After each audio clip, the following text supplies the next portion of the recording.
Las Vegas, known for gambling and lights, turns into entirely something else this week, the epicenter of the technology industry. More than 4,000 exhibitors and 170,000 attendees, many from around the world, are here to get their hands on new technology. Everybody's really looking at technology to help connect themselves better, right? And so every company is realizing that they have to use technology to better future-proof their companies.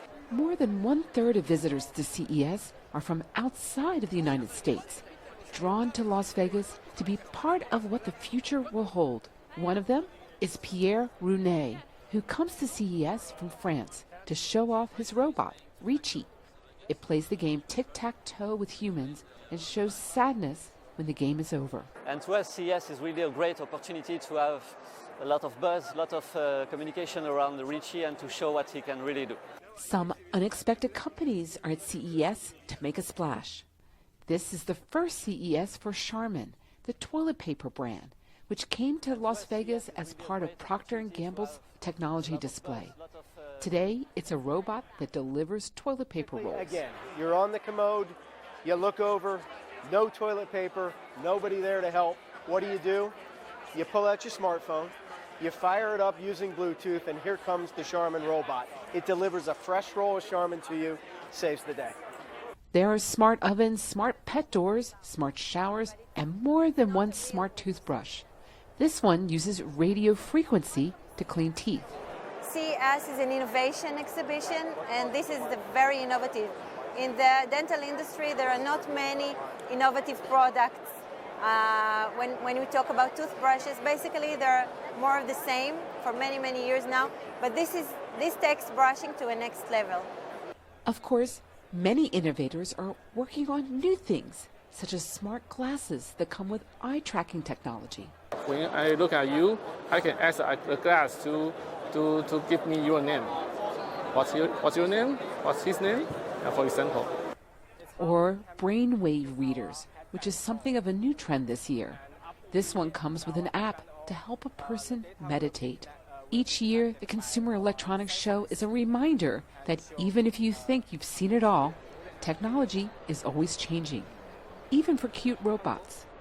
Michelle Quinn, VOA News, Las Vegas.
My dad is from Ville Platte, Louisiana, which is a small Cajun town in the central part of the state, and my mom is from New Orleans, so some of my friends call me a Cajun hybrid.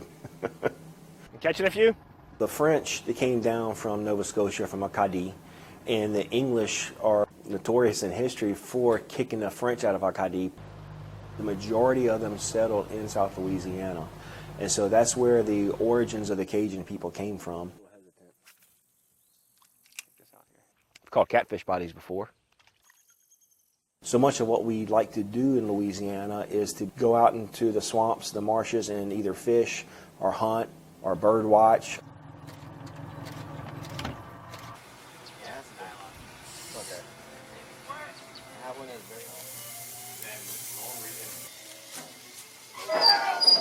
Cajun men cook, and what's funny is every man down here who's a cook, he will tell you that he learned from his mother, so the Cajun women around there can cook too. The origins, of course, it was the French settlers that came here first, and so a lot of French-style Cajun is very rustic. We grow a lot of rice in Louisiana, so rice is a big mainstay. You know, we always think about having the meat. I get just as excited about the vegetables that we cook. So I use canned corn because I don't grow my own corn. So things are a little hectic when we first start cooking, when you're browning and you're doing the onions. It's kind of hard to keep in control of everything, but once you get everything back in the pot and it's all set, we've got a special setting on our stove, and it's called drink. And so you get your stove set, everything in the pot, you turn it down nice low and go sit down and fix a drink and relax. And so we'll be there soon enough. And we'll play some music then.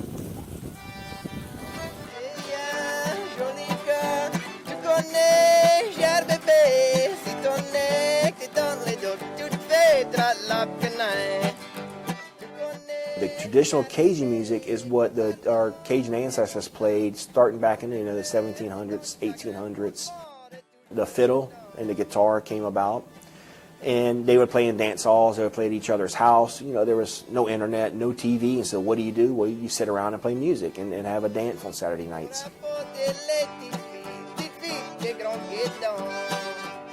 You can find Cajun music out there. But in the region where we live, we saw a decline in music. So we formed the Cajun Music Preservation Society, me and a few friends. We host open Cajun jams so young people can learn the old songs. And the community has embraced us tremendously.